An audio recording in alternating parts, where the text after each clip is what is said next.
ये बड़े भगवान की कृपा है जो अपने को सत्य बातें सुनने को मिल रही हैं। सत्य बातें कथन श्रवण का जो सौभाग्य हरि ने दिया है, लूट लो, अवसर है, लूट लो। परमानंद की लूट है, लूट लो। पता नहीं कौन सी श्वास आखिरी हमारी हो जाए। जिसने अपने इंद्रियों को शांत कर लिया, विवेकवान, ये खाना, ये देखना, ये सूंघना, ये भोगना, जितना तुम्हारा मलिन स्वभाव होता है उतना ये प्रिय लगता है संसार का भोग। और जितना निर्मल होता जाएगा रुचि खत्म होती जाएगी, इंद्रियां अपने आप शांत होती चली जाएंगी। नहीं सुख है, नहीं है। मान लो इनकी चंचलता को, इनके विषय आकर्षण को नाम बल से रोकिए। नाम में बड़ी सामर्थ्य है। विचार कीजिए, जिन भोगों को तुम भोगना चाहते हो उनको कोई बहुत भोग रहा है फिर भी अशांत है, तो तुम क्यों अशांति की ज्वाला में गिरने जा रहे हो? शांत हो जाओ, अपनी इंद्रियों को शांत कर लो। तज ज्ञानम प्रशमकरम यदिंद्रियाणाम, वही ज्ञान है जो इंद्रियों को भोगों से हटाकर शांत कर ले। नहीं तो ज्ञान बघारते रहो, बातें करते रहो और भोग भोगते रहो, कोई हाथ आने वाली नहीं परमार्थ वस्तु।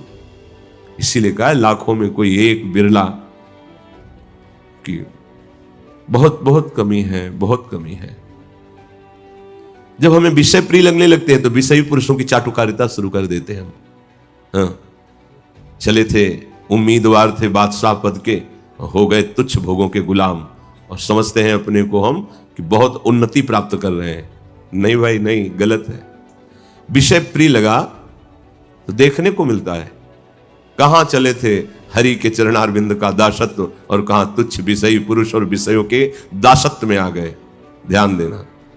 तज्ज्ञानम प्रशमकरम यदिंद्रियाणाम, परमार्थ के पथिक हो तो तुम्हें जो ज्ञान प्राप्त हुआ है उसका प्रयोग करो अपनी इंद्रियों को निर्विषय करने में। शांत कर दो इंद्रियों को, शांत। उनके भोगों का सानिध्य प्राप्त हो तो हलचल ही नहीं होनी चाहिए।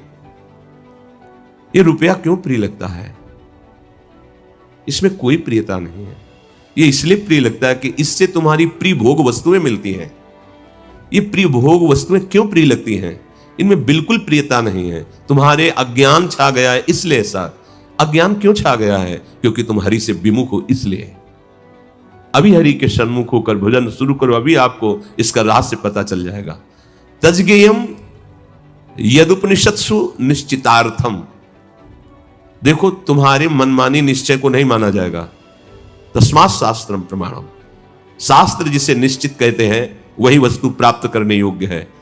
तो जिसे उपनिषद, वेद, शास्त्र, महापुरुषों ने कहा वो ब्रह्म है, वो परमात्मा है, वो भगवान है, वो ईश्वर है, तो तुम्हारी सारी की सारी चेष्टाएं उसके लिए होनी चाहिए।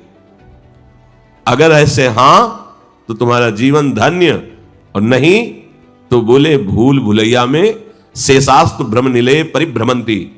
इसके अलावा जिसने अपनी इंद्रियों को शांत कर लिया है और सारी चेष्टाएं एकमात्र प्रभु की प्रसन्नता के लिए भजनमयी हो रही, धन्य है उनका जीवन। इसके अलावा सबका जीवन, कह रहे शेषास्तु भ्रम निलय परिभ्रमंती, सब भ्रम में अपने जीवन को नष्ट कर रहे हैं, भ्रमित हो रहे हैं।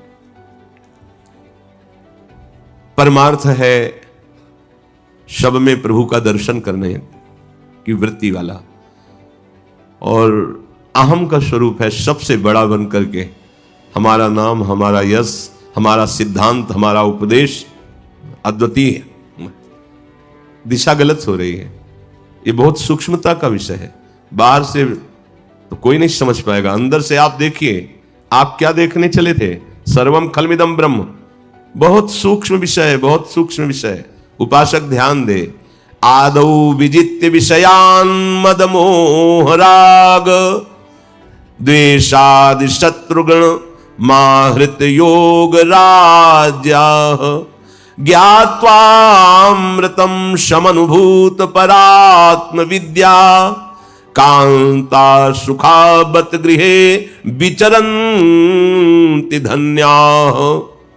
वो धन्य है जिसने पहला कदम जमा दिया, मोह का नाश करके, मद का नाश करके, राग का नाश करके, द्वेष का नाश करके इन शत्रुओं पर विजय प्राप्त की। धन्य है उसका जीवन। बाबा जी बनना सरल है लेकिन साधुता आना कठिन है। राधे राधे प्यारे भक्तों, आप हमारे चैनल पर नए और पहली बार है तो हमारे चैनल को सब्सक्राइब करें और साथ ही साथ नोटिफिकेशन को भी ऑन कर दीजिए ताकि ऐसी कोई भी माहिती प्रभु जी की वीडियो आए तो आपको सबसे पहले मिलती रहे। तो मिलते हैं दोस्तों को ऐसे ही नए और मज़ेदार टॉपिक के वीडियो के साथ। तब तक सभी को बाय बाय।